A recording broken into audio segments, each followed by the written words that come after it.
Okay, so Bennett school districts.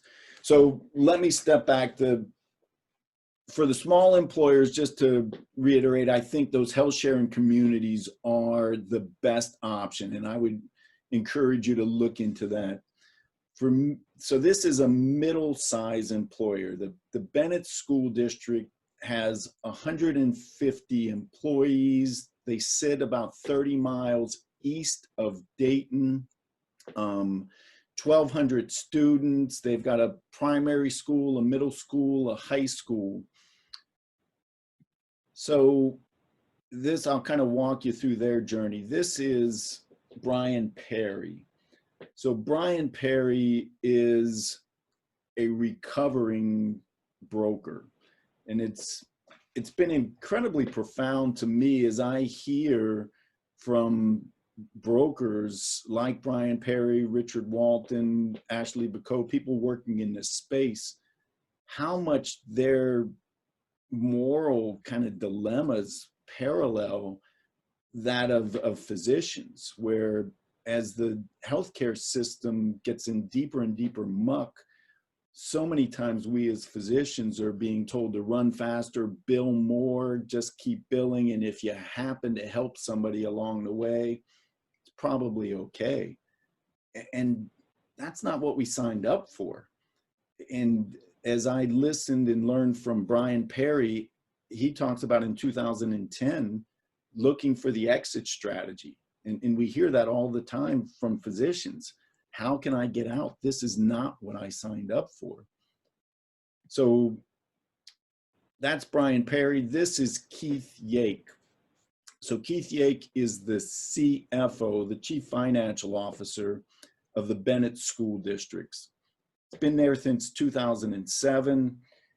As his journey evolves, he talks about in 2013, he looked at the amount that they paid out in premiums for the year and the amount that they actually used. So they paid $1 million in premiums, used 180,000. So that was $820,000 that he thought, you know, as somebody who's in charge of these dollars to serve the school district, how can we keep that within the school district?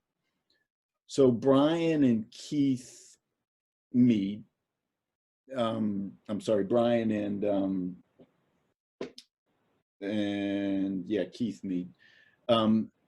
Keith talks about how every year up until 2013, they would go looking, and it didn't really make that much difference. It was always starting out with about a 20% increase. It would go to a 10% increase.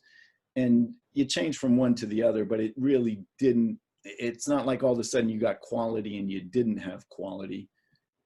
Basically, they're paying for a luxury car and getting a Yugo. So in 2013, the two of them are trying to figure out how are we going to move forward with this. And Keith, both of them talk about kind of fear and terror. And these guys, Keith has got 150 employees and their families that are counting on healthcare. And if they don't do this right, and God forbid something happens to one of those employees, he's responsible for that. So they're figuring now, they're on the leading edge of this work. How are we going to move ahead? So they're paying for a luxury car, they're getting a Yugo. And if you look at healthcare, what we are buying from the carriers, it's got a discrete number of components to it. Just like a car has certain things that make it go or not go. And so what they do is start looking at the components. And as I've been learning from employer after employer, what I tend to see is that where you're going to put your energy early on may be very different based on your group. There's going to be different needs, different big rocks that you're going to overcome, but ultimately you're going to be addressing these different parts profoundly. In one of my conversations with Bryan, I talked about how much difference does it make to get direct primary care in there. And my hypothesis was that that direct primary care would take longer because it's really promoting well-being. That's going to take time. But one of the things Bryan shared is that it makes a difference right away, that because the direct primary care is already plugged in with many healthier components, you'll see prices drop right away. So as they move on their journey, Bryan and Keith did a talk earlier this month where Keith shared that in June of 2020, they were paying the equivalent of 90 cents for every dollar of 2007 dollars. So what would have cost them $1 in 2007 is costing them 90 cents now. This graph looks at the cost as they've gone up, and it's gone up over 50 cents from 2008 to 2018. They're saving probably close to 50% every year. What are they doing with that savings? They're consistently giving it back in pay raises. They're able to fully fund all of the programs. They're hiring additional teachers, keeping class sizes down. As I look at this and think, if you're a middle-sized employer, how do you not be skeptical? How do you move forward? I think a lot of it is building that trust, that the more Keith got to know Bryan, the more the trust was there. You want to look, if you're a middle-sized employer, you want to look at all of those components and saying, how are people getting paid? Do I have to do worse in order for you to do better? What you tend to find with these health advisors, and as these brokers are moving to this, they're trying to differentiate themselves. And oftentimes we'll use the word health advisor. Many of these people don't get paid unless you save at least 10%. And they base their pay on, I only want to do better if you do better. So there's alignment. And what you want to look for is alignment in all of those components of what you would be buying from a carrier. I love the personal story. So this is Bryan Perry talked about, after one of their meetings, one of the teachers came up to him and very quickly was in tears. And she talked about how prior to moving to this much healthier model, she couldn't afford care for her allergies.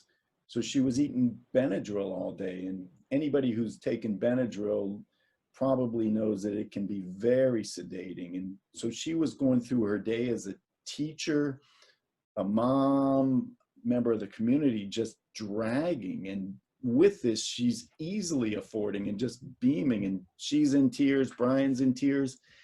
And you hear story after story like that. So the key takeaway here is that for a medium-sized employer, what I see is that critical components is that it's got to be a CEO or CFO driving it.